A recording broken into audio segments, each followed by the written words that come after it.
Summertime in the Canadian Arctic, the Mackenzie River, and the tugboat Radium Dew moving north towards the river mouth. Her cargo, oil drilling equipment, is pushed on 2 barges lashed up front through the long days and short nights of the Arctic summer.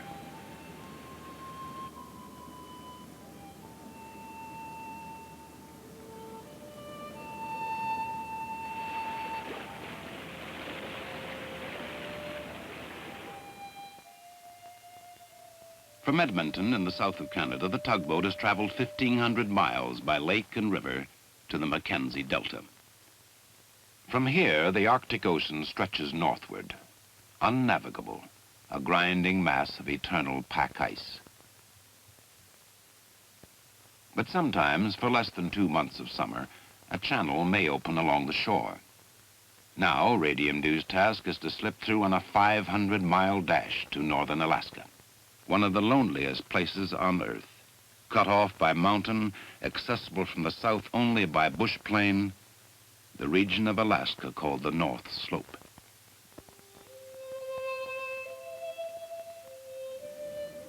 The Arctic Ocean, first day out from the Mackenzie River.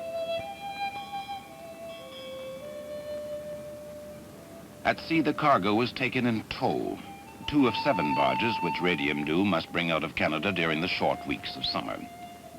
If she succeeds, it will be the first time an operation in northern Alaska has ever been mounted from the eastern or Canadian side.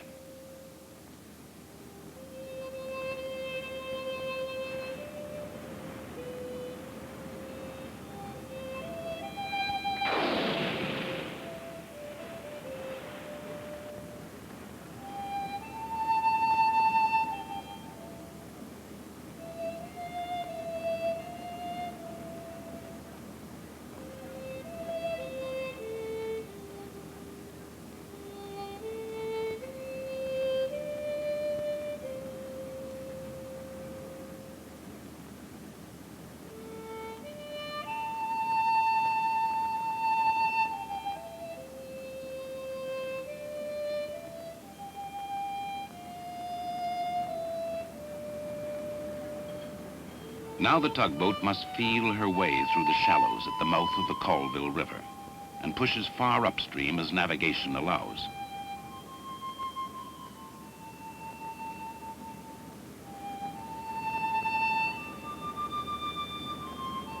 The North Slope, the last desolate miles of the great American continent.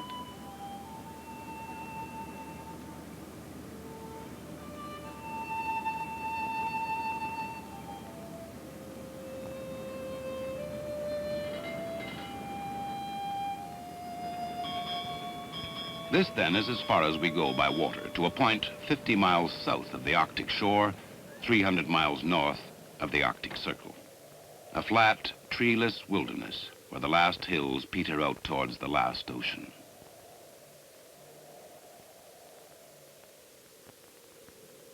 Here, the river runs shallow, and a gravel shore offers the only dry ground for miles around. They named it Pingo Beach, offloading point for the first part of the journey, staging post for the next. And behind the beach begins the mud. The green tundra disguises a black morass. So although they have brought their own brand of mud 2,000 miles, they cannot move it nor the other supplies as long as summer lasts.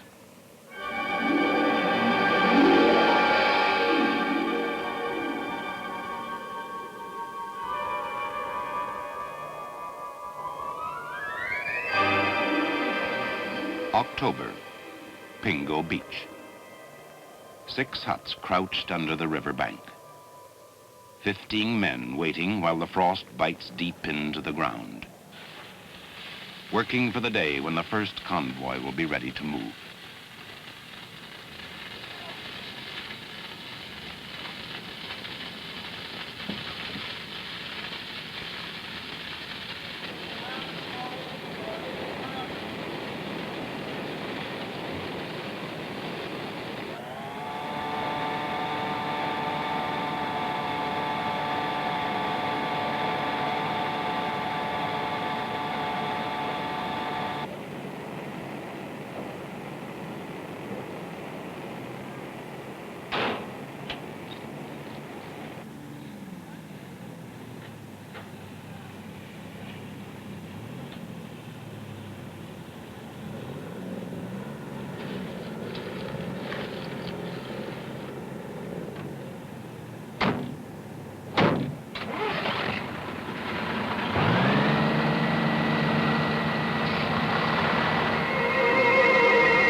first convoy, heading off on the second part of the journey 100 miles inland to the drilling area. The first trucks ever to travel on the North Slope.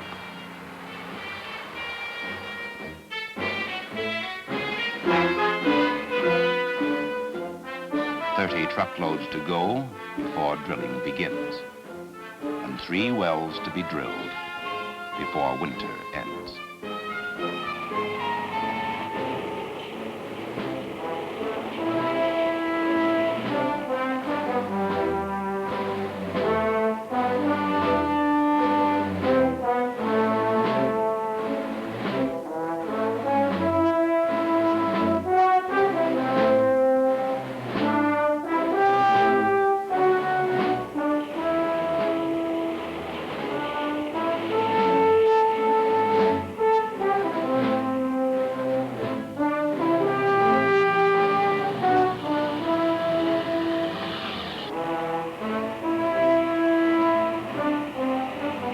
Now the land of the midnight sun becomes the land of the midday moon. It is November, and the night is 20 hours long. The trucks roll on, traveling from nowhere to nowhere, following a penciled line across an empty map.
January, and the third part of the journey has begun, downwards.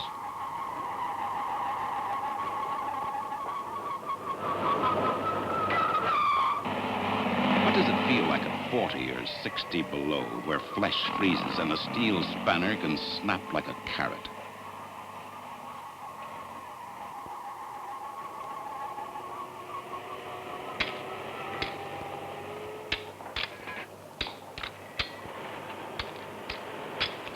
Trying to make things work and keep them working, where every moving part of each machine must be thawed and thawed again, till the whole camp steams like the devil's kitchen.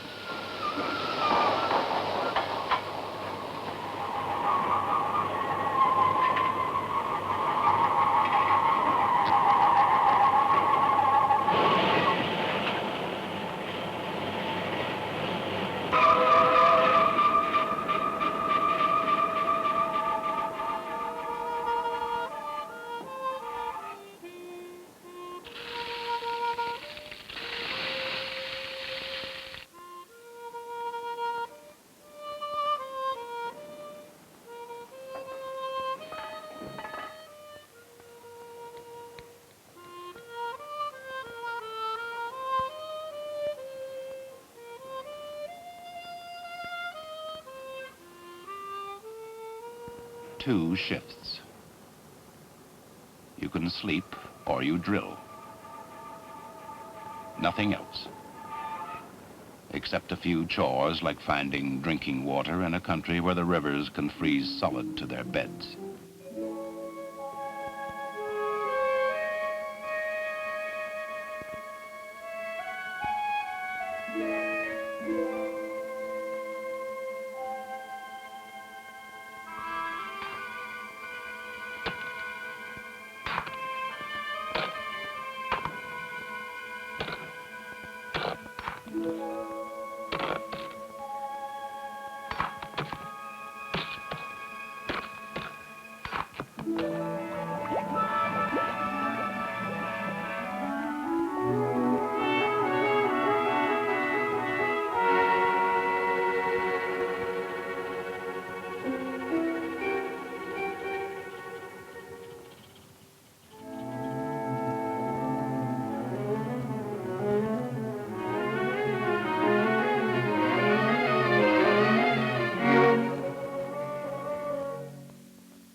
Drilling must never stop until a well is down. Meanwhile, 25 men live to keep the drill rotating. Life turns around the turning shaft. There is no other point or purpose.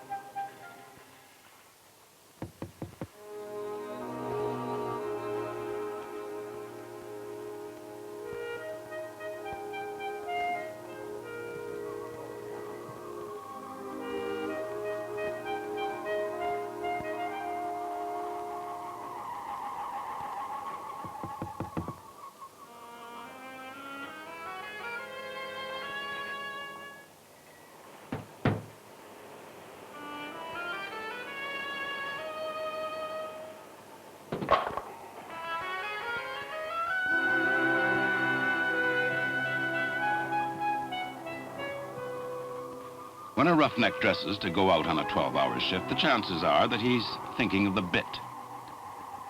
Is it sharp or is it blunt? Did they change it or do we? Or will it last over to the next guy? Most times a well drills itself. A man can stay in the tool shop and keep warm. But maybe every 20 or 30 hours, you've got to get out there and pull up a half-mile of pipe.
is a shot in the dark, and this is the first well in an unproven field. The cost is great. You may find nothing, or what you find may only be used in the future. Geologists and seismic men can make a scientific guess, but sooner or later you must drill to know what you've got. So now it's up to the truckers and the cat skinners, the motormen and the derrickmen, the drillers and the tool pushers and roughnecks, working on and on through the long winter where the wind cuts and the cold aches. They're a quiet, matter-of-fact bunch of guys from down in the Canadian prairies, and some of them are hardly more than boys. They don't talk tough nor act big. To them, what they do is all in a day's work. But in their way, they are giants.